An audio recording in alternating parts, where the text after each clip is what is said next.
tolotolona ny tsy miteraka ny kamangidy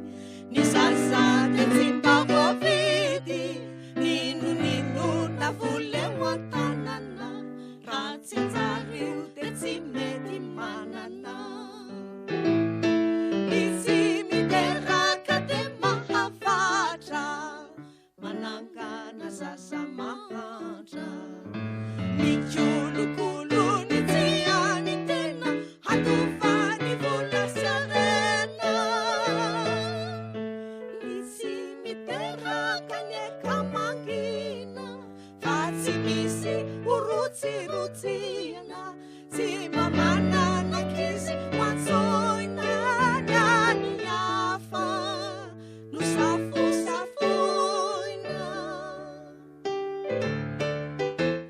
ny tsy mba miteraka ono de maniry ny mba hampinono ny tsiriritra ny zanakin'ny olona osangina sy tolotolona ny tsy miteraka ny ekamangidy ny sasany tsy mba voavidy nino na voleo an-tanana raha tsy anjareo de tsy mety manana ny tsy miteraka de mahavatra manangana sasa mahantra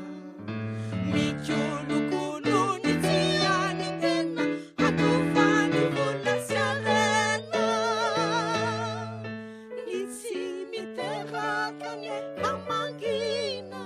fa tsy misy orotsirotsina